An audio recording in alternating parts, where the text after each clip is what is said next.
Hello students, this is advocate Neeraj Gupta. आज हम पढ़ेंगे डिवोर्स के बारे में, हिंदू लॉ। देखो, पहले भी बताया था कि हिंदू लॉ में मैरिज कहीं भी हो सकती है। मैरिज आप मंदिर में कर लो, मैरिज आप गुरुद्वारे में कर लो, मैरिज आप टेंट में कर लो, बैंक्वेट हॉल में कर लो, मोहल्ले में कर लो, छत पे कर लो, जमीन में कर लो, कहीं कर लो।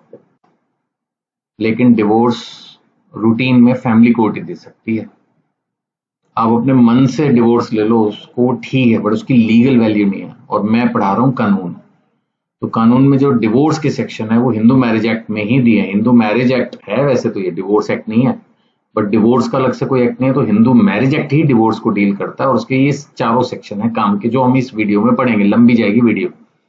तो 13, 13A, 13B एंड 14, ये चार सेक्शन हैं जो कि हम पढ़ने वाले हैं। शुरू का पैराग्राफ ये कह रहा है कि भाई ट्रेडिशनली तो हिंदू मैरिज को एक पवित्र संस्कार माना जाता था और तलाक नाम की कोई व्यवस्था पहले थी नहीं, और विवाह को एक अविच्छेद बंधन समझा जाता था। मतलब जैसे वो मजाक में बोलते हैं या सीरियसली बोलते हैं, मेरे को तो पता नहीं चला आज तक, कि हाँ भाई 7 जन्मों का साथ है, फलाना ढिमकाना। बट खैर, वक्त बदला और अब लोग इस चीज को महसूस करते हैं कि अगर कंपैटिबिलिटी ना हो तो डिवोर्स ले लिया जाए। तो इन चीजों के बारे में कानून क्या कहता है वो हमें पढ़ना है। तो डिवोर्स का मतलब हो गया legal termination of marital relationship. ये होता है डिवोर्स। जो शादीशुदा जिंदगी है, वैवाहिक संबंध, अब वो खत्म हो जाएगा, लीगली वो टर्मिनेट हो जाएगा। कैसे होगा? एक कंपिटेंट कोर्ट डिक्री देगी। डिक्री मैंने पहले भी बताया था, ये रिटन जजमेंट होती है, राइटिंग में कोर्ट का ठप्पा लगा हुआ होगा, उसमें कोर्ट का नाम और जज का नाम, वकीलों का नाम, पार्टीज का नाम, क्या उनकी तय हुई बातचीत, वो सब डिक्री में लिखा रहता है। डिवोर्स की अगर डिक्री है तो हस्बैंड वाइफ जो है, अब हस्बैंड वाइफ नहीं रहेंगे और वो अगर चाहें तो आफ्टर अ सर्टेन पीरियड री मैरी कर सकते हैं। अपील पीरियड निकलने के बाद री मैरिज कर सकते हैं। अगर हम ग्राउंड्स ऑफ डिवोर्स की बात करें तो ये हम पहले भी पढ़ चुके हैं, सेक्शन 12 में भी ये पॉइंट्स रिपीट थे। सबसे पहला पॉइंट है एडल्ट्री। अगर हस्बैंड या वाइफ किसी दूसरे के साथ रिलेशन मैरिज होते हुए भी डेवलप कर लेते हैं, सेक्सुअल रिलेशनशिप की मैं बात कर रहा हूं, तो ये एक ग्राउंड मिलता है जेन्युइन पार्टी को, यानी जो पार्टी एडल्ट्री में नहीं है उसको, कि वो कोर्ट में जाकर डिवोर्स के लिए अप्लाई करे ऑन दिस ग्राउंड। क्रूअल्टी में मेनली होने को फिजिकल क्रूअल्टी भी हो सकती है, बट उसके लिए तो डोमेस्टिक वायलेंस एक्ट भी है। तो क्रूअल्टी में यहाँ पर रहता है मेनली मेंटल क्रूअल्टी, एक दूसरे को टॉन्ट मारना या प्रताड़ित करना, दूसरों के सामने बेइज्जती करना है, काला बोलना, मोटा बोलना, और जो भी ऑल सॉर्ट ऑफ बदतमीजी और ऑल सॉर्ट। तो ये मेंटल एग्नी है ना, ये सब इसमें क्रूअल्टी में आता है। तो इसके बारे में भी जो जजमेंट है, ये वी भगत डी भगत, ये हम पहले पढ़ चुके हैं, तो ये नई आपके लिए नहीं है। जहां तक मेंटल क्रूअल्टी का सवाल है, समर घोष, जया घोष, इसमें भी यही बात आई है कि mental cruelty depends upon the facts and circumstances of each case. अब मैं इसके ऊपर टाइम नहीं लगाना चाहता कि मेंटल क्रूअल्टी क्या होती है, एक जनरल टर्म है, वैसे भी प्रॉपर्ली डिफाइंड तो है नहीं हिंदू मैरिज एक्ट में। तो अगर आपका मन करे कि मैं इस पॉइंट को एलेबरेट करूं, तो आप मेंटल क्रूअल्टी के बारे में काफी कुछ एग्जाम्पल्स बना सकते हो। हस्बैंड वाइफ एक दूसरे को कैसे तंग करते हैं, थोड़ा बहुत तो आपने पिक्चरों में देखा समझा होगा, तो उसको डेवलप कर दो। ऐसा कुछ है नहीं, टीचर इसको बहुत सीरियसली पढ़ने वाला नहीं है। अगर आप ये केस लिख दोगे तो फिर भी कुछ दम बनेगा आंसर में। अब आगे चलते हैं डिजर्शन। डिजर्शन क्या होता है? जब एक पार्टी, दोनों में से कोई एक 2 साल या उससे ज्यादा के लिए दूसरी पार्टी को छोड़ देती है, और इंटेंशन भी छोड़ने की है। अब सपोज कोई आदमी 3 साल से बाहर रह रहा है, लेकिन उसकी इंटेंशन अलग रहने की नहीं है। उसकी इंटेंशन है कि मैं आज नहीं तो कल जुड़ूंगा। सपोज एक आदमी विदेश में जॉब कर रहा है, अब आर्मी वगैरह में तो खैर छुट्टियां होती है, मैं कहूँ आर्मी में जॉब करे नहीं, इंडिया में वो 2 साल तक ना आकर मिले अपनी वाइफ से, या वाइफ अपने हस्बैंड से, इसकी चांस तो कम है। लेकिन अगर कोई विदेश गया हुआ है, में भी कुछ प्रॉब्लम ऐसी आ सकती है। अब देखो ना, जैसे कि रशियन वॉर है, कितनी लंबी चल रही है। अब माना कोई यूक्रेन में हो और वहां से नहीं निकल पा रहा हो, तो ऐसे में 2 साल से ज्यादा का गैप तो हो ही सकता है, डिजर्शन। बट वो डिजर्शन नहीं है, मैं जो पढ़ा रहा हूँ वो कुछ और है। यहाँ पर एक पार्टी ने दूसरी पार्टी का साथ छोड़ दिया है और उसकी इंटेंशन उसको छोड़ने की ही है, वो उसके साथ रहना ही नहीं चाहता, उसके साथ दाम्पत्य, वैवाहिक जीवन, मैट्रिमोनियल लाइफ नहीं जीना चाहता। It is without reasonable cause. जैसे मैं अभी वॉर की बात कर रहा हूँ, किसी की जॉब लगी हो, ये सब तो क्या हुआ? ये तो रीजनेबल कॉज हुआ। यहां पर क्या है, अबेंडनमेंट, एक दूसरे पक्ष को परित्याग, छोड़ दिया है without reasonable cause, that is the point. And ये भी एटलीस्ट 2 years के लिए होगा, तब आप अप्लाई कर सकते हैं। अब मैंने एक केस प्रैक्टिकल लाइफ में सुना था, वो आदमी बड़ा ही शातिर था, वो अपनी वाइफ को बार बार छोड़ के भाग जाता था और 1.5-2 साल, मतलब 2 नहीं, 1.5-पौने 2 साल के बाद फिर आ जाता था 10-15 दिन रहने। उसने शायद इस कानून को पढ़ रखा था, समझ रखा था। अब इसमें कंटिन्यू फॉर एटलीस्ट 2 years है, तो वो 2 साल होने ही नहीं देता था, तो डिजर्शन के ग्राउंड पर वाइफ जो है वो डिवोर्स अप्लाई ही नहीं कर पा रही थी। तो कई लोग बड़े कलाकार होते हैं, बट खैर एनीवे, इसमें ये लिखा है कि डिजर्शन जो है वो एटलीस्ट 2 continuous years होगा, तब आप अप्लाई कर सकते हो। बिपिन चंद्र जय सिंह भाई शाह वर्सेस पार्वती, बहुत पुराना 1957 का केस है, सुप्रीम कोर्ट का। कुछ हद तक ये भी हमने पिछली वीडियो में, पिछले क्वेश्चन में पढ़ लिया था। इसमें कोर्ट ने यही कहा था कि इसमें डिजर्शन का क्या मतलब है। डिजर्शन का मतलब है permanent abandonment of one spouse by the other without reasonable cause, without consent, against the wish of the deserted spouse. यानी कि दोनों पार्टी में से जो भाग गया वो तो चलो भाग गया, जो अभी टिका हुआ है वो चाहता है कि दूसरी पार्टी उसके पास आए, रहे, शांति से जिए, नॉर्मल लाइफ होए, लेकिन फिर भी बिना किसी रीजन बताए या बिना किसी जस्टिफाइड रीजन के वो छोड़ के without consent, without permission, without wish चला गया है। अब यहाँ पर डिजर्शन में भी कोर्ट ने यही कहा कि फिजिकल सेपरेशन जो है वो सफिशिएंट नहीं है, इसके अलावा एक इंटेंशन टू डिजर्ट भी होनी चाहिए। मैंने कहा ना, कोई आदमी विदेश में है और कोई रीजन है तो फिर वो नहीं माना जाएगा इसमें। यहाँ पर उसके अंदर अगर इंटेंशन टू डिजर्ट है और आप ये बात प्रूव कर सकते हो, तो यस, इस ग्राउंड पर डिवोर्स लिया जा सकता है। कन्वर्जन हम डिस्कस कर चुके हैं, अगर एक आदमी ने हिंदू धर्म छोड़ के कोई दूसरा धर्म ले लिया तो एक पार्टी चाहे तो डिवोर्स के लिए अप्लाई कर सकती है, कंपलसरी नहीं है। एक आदमी ने धर्म परिवर्तन कर दिया लेकिन वाइफ हो सकता है फिर भी कंटिन्यू करे, कोई प्रॉब्लम नहीं है।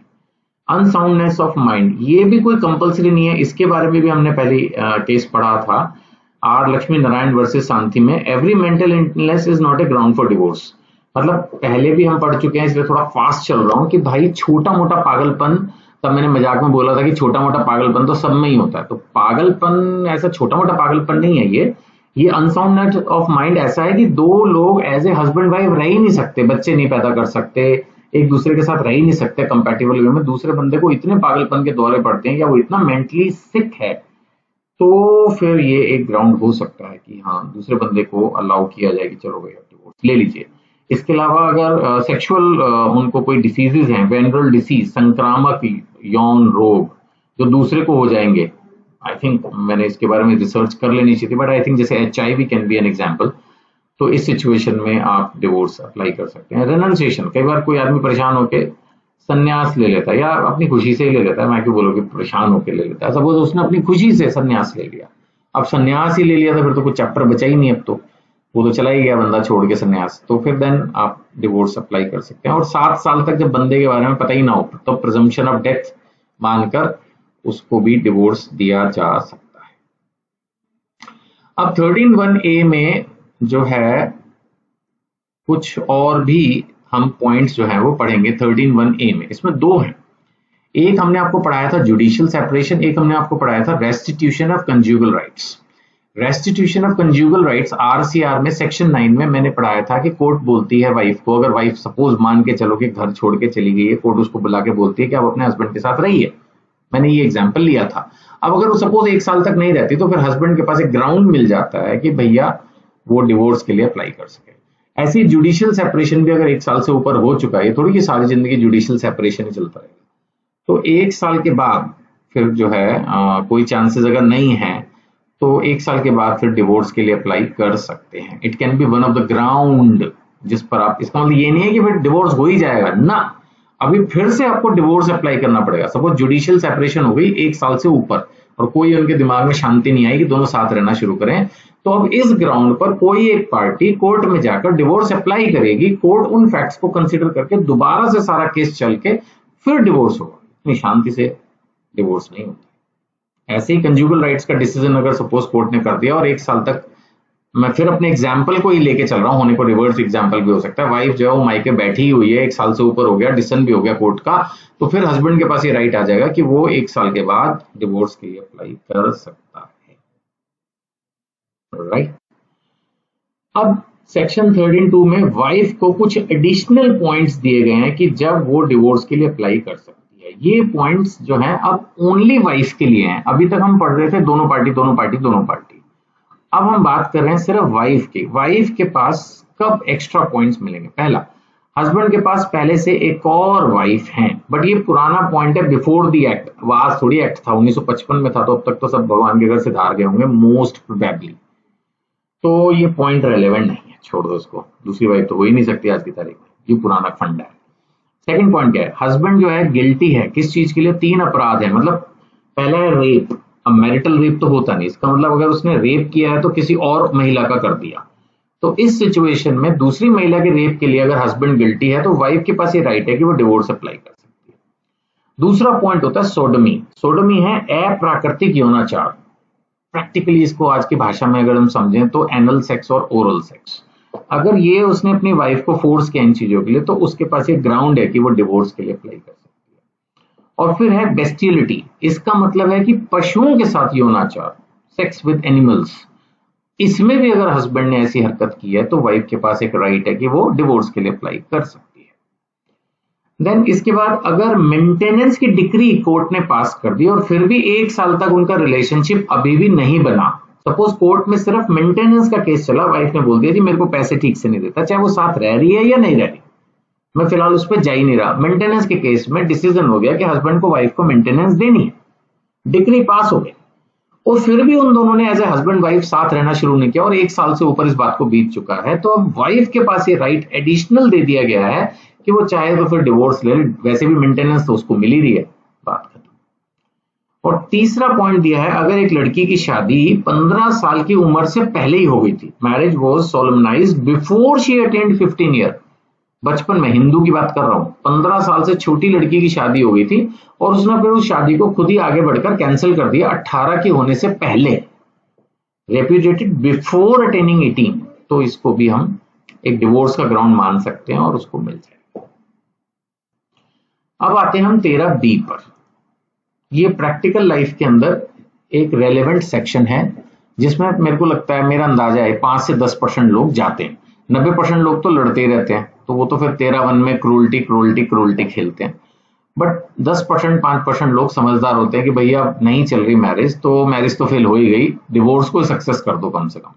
तो उसमें वो क्या करते हैं, बजाय कोर्ट में झगड़ा करने के आपस में ही घर में बैठ के property, alimony, child custody, maintenance, जो भी उनके इश्यूज हैं उसको वो घर में ही सॉल्व कर लेते हैं। आमतौर पर एक पेपर पर लिख लेते हैं और मोस्टली नोटराइज्ड या एक memorandum of understanding MOU type बना लेते हैं और फिर दोनों मिलके एक साथ पेपर साइन करके कोर्ट में अपीयर कर देते हैं पिटीशन, उसको फर्स्ट मोशन बोलते हैं। आमतौर पर इसमें 6 महीने का टाइम, जिसको कूलिंग पीरियड बोला जाता है, दिया जाता है और फिर 6 महीने से 18 महीने के बीच में, यानी कि 6 महीने मिनिमम बीत जाने के बाद दोनों पार्टीज फिर से कोर्ट में अप्लाई करती हैं और फिर कोर्ट ज्यादातर केसेस में डिवोर्स अप्लाई, मतलब डिवोर्स को सैंक्शन कर देता है। तो this is divorce by mutual consent. छोटे छोटे इसमें टेक्निकल पॉइंट है, मोरलेस मैंने समझा दिया, इसको पढ़ लेते हैं। इसमें जो है जॉइंटली इसमें तभी हो पाएगा जब दोनों पार्टीज के लिए एग्री करें। जब आप मेरे से इसको सुनोगे तो आपको लगेगा कि अरे हाँ, डिवोर्स में तो मोस्टली लोग दोनों ही साइन कर देते होंगे। नहीं भैया, रेयर। जब हिंदुस्तान में डिवोर्स होने लगता है ना, तो लड़की के साथ 100 लोग खड़े होते हैं और लड़के के साथ भी 10 से 15, और दोनों पार्टीज मिलकर खूब जोर जोर से लड़ती हैं। ये मेरा प्रैक्टिकल एक्सपीरियंस है। और वो म्यूचुअल डिवोर्स होने ही नहीं देते।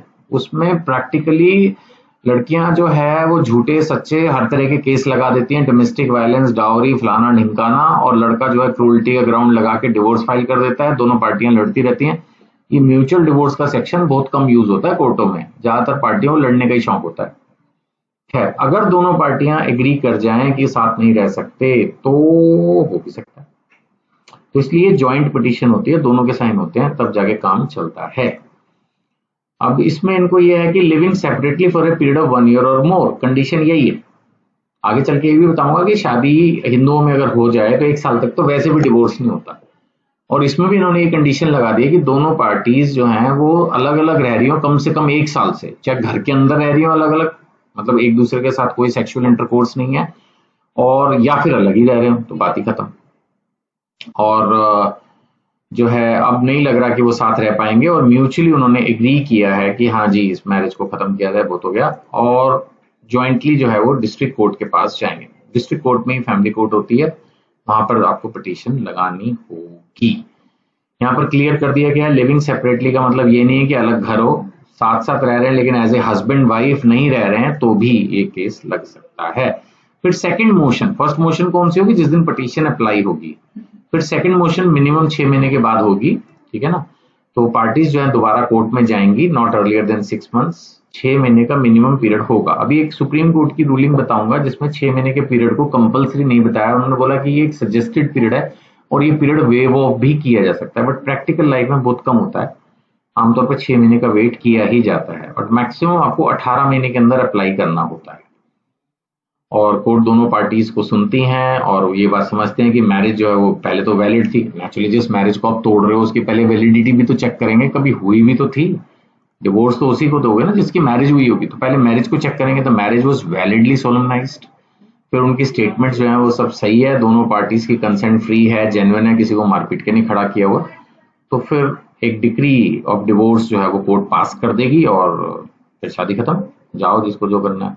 थोड़ा समय और लगता है, उसके बाद फिर शादी खत्म।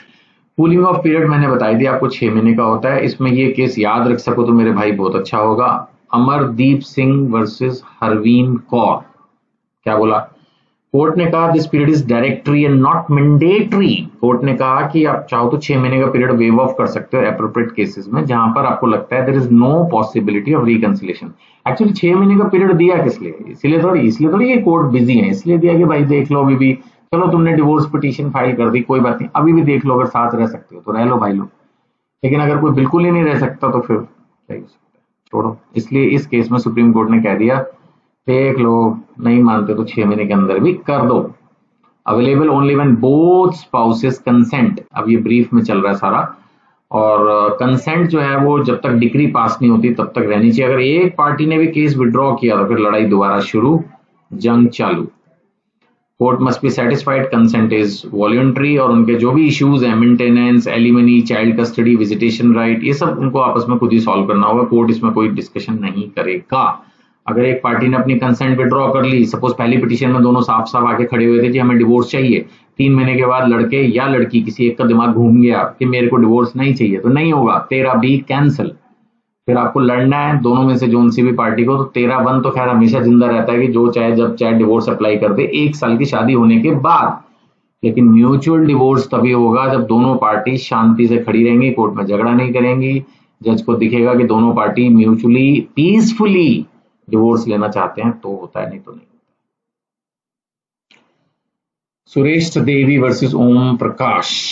सुरेश देवी, ओम प्रकाश, इन्होंने कहा कि कंसेंट जो है वो फाइनल डिक्री आने तक कंटिन्यू रहनी चाहिए। अगर किसी ने भी, एक ने भी पार्टी ने अपनी कंसेंट विड्रॉ कर ली, प्यार जाग गया या बदला लेने की भावना आ गई, कुछ भी हो गया तो गया, 13B का केस कैंसिल।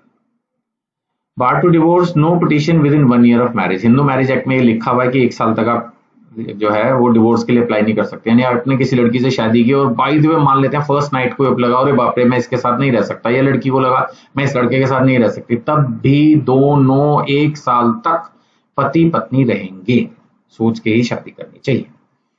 तो section 14 places a restriction on filing a petition for divorce with in 1 year. अभी तो फाइलिंग है बेटा, 1 साल के बाद तो केस शुरू होगा।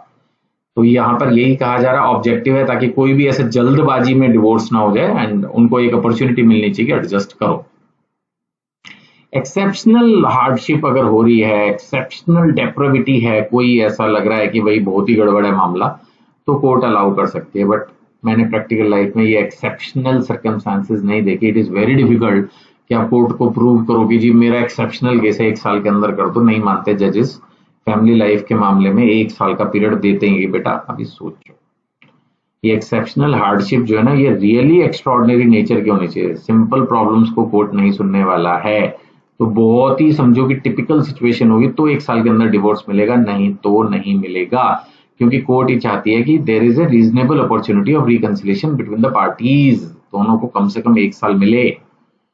अब अगर मान लेते आपने गलती से वो चीज कोर्ट ने एरर कर दी और आपने 1 साल के अंदर ही डिवोर्स ले लिया, मान लेते हैं, obtained by miss representation concealment of facts, कुछ भी आपने झूठ झाट बोल बाल के ले लिया तो भी वो खत्म हो जाएगा वो ऑर्डर, वो it may dismiss the petition और make any order, appropriate order नहीं होगा। या फिर ये बोलेंगे ठीक है हो तो गया तुम्हारा डिवोर्स, लेकिन एप्लीकेबल होगा 1 साल के बाद। मान लेते हैं कि 10वें महीने में 11वें महीने में कोर्ट ने गलती से डिवोर्स की पिटीशन एक्सेप्ट करके डिवोर्स दे दिया, मान लो 11वें महीने में, तब भी कोर्ट ये कह सकता है या तो डिसमिस ही कर देगा उस ऑर्डर को, या फिर बोलेगा कि जब 1 साल पूरा हो जाएगा ना मेरा बेटा, उसके बाद तेरी डिवोर्स मानी जाएगी, अभी नहीं, 1 साल तक तो तुम पति पत्नी रहोगे ही रहोगे ही रहोगे रहोगे, भाग नहीं सकते एक दूसरे को इतनी जल्दी छोड़ के। ठीक है, तो I hope it is clear. Divorce Hindu marriage act exam में अगर आए 20 नंबर का तो सारा लिख दो, कोई दिक्कत हो कोई प्रॉब्लम महसूस करो तो मेरे को कांटेक्ट कर सकते हैं। ठीक है, थैंक यू।